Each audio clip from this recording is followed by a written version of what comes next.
अगं डोकं फिरलंय का तुझं? ठरलेलं लग्न मोडायला निघाली आहेस तू. मग काय हरकत आहे? ती वृंदा मला काय बोलली हे जर तुम्ही ऐकलं असतं तर तुम्ही तिकडच्या तिकडे लग्न मोडून आला असतात. अगं आजाण पोर आहे ती, तिचं कशाला एवढं मनाला लावून घेतेस? मी नाहीच मनावर घेत आहे, पण या लिंबूवाडीतल्या बायकांनी घेतलंय ना मनावर. अहो जाता येता मला थांबवतात आणि सारखं खोदून खोदून विचारतात. याच बायका नंतर बाबूरावांकडे जाऊन सांगत असतील कांताबाईंनी गाडीची आवास्तव मागणी केली, हे चूकच केलं. बरं झालं वृंदानी त्यांची जागा दाखवली. आज तुझी आजी जर जिवंत असती तर त्यांना हे हुंड्यासाठी मानपानासाठी माझ्या बाबांना कर्जात बुडवणं पटलं असतं का रे? आणि त्यातून तुझ्या आईची मागणी जर छोटी मोठी असती ना तर माझ्या बाबांनी काहीही करून मॅनेज केलं असतं. अरे पण कार ते तर अगदी आमच्या आवाक्याच्या बाहेरची गोष्ट आहे. हे बघ तू काळजी करू नकोस,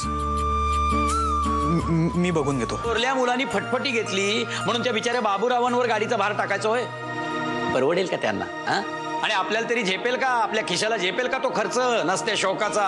हे बघा, बायकोचा पदर धरून तिच्या मागे मागे मागे मागे फिरणाऱ्या त्या बाईल बुळ्या सुदेशचा आणि माझा काही संबंध नाही.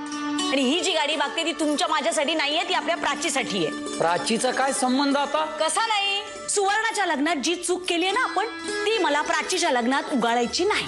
मोठ्या मुलीच्या लग्नात आपण काहीच फारसा खर्च करू शकलो नाही. काय झाला परिणाम? तो फुकट्या तो लक्ष्मीकांत सारखा जावई मिळाला आपल्याला. बायकोला आणि पोराला आपल्या उरावर टाकून बसलाय ना स्वतः मजा मारत.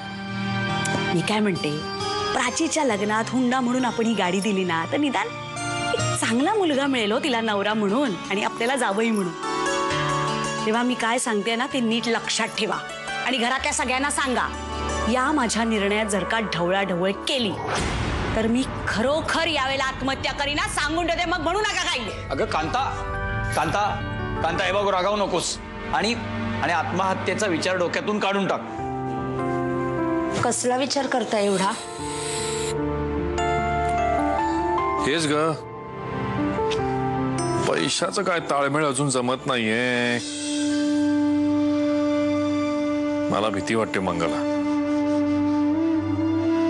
हे जर गाडीचं जर नाही झालं ना तर मग कांताबाईंनी लग्न मोडायला पण मागे पुढे बघणार नाही. अहो भरल्या घरात असं नका हो बोलू. नाही, हे ऐकायला किती वाईट वाटलं ना तरी सुद्धा हे घडण्याची शक्यता जास्ती दिसते मला. काल आमच्या घरी जोरदार चर्चा झाली बरं का. कांतानी गाडीची मागणी केली म्हणून तिला उलट सुलट बोललीस ना तू. कोणालाही राग येणारच, एवढी गाडी वगैरेची मागणी केली म्हटल्यावर. आपल्यासारख्यांना परवडणार आहे का गाडी घेणं? तुझ्या जागी दुसरं कोणी असतं ना तरी राग आला असता. हळूहळू सांगितलं समजावून, शांतपणे समजावून सांगितल्यावर पटलं तिला. Thanks minus. थँक्स कशाबद्दल? अरे तू कांता काकूंशी बोलला ना म्हणून त्यांना तू पटवून दिलंस की त्यांची गाडीची मागणी चुकीची आहे म्हणून थँक्स. एक मिनिट, मी आईला काहीच सांगितलं नाहीये. काय म्हणजे?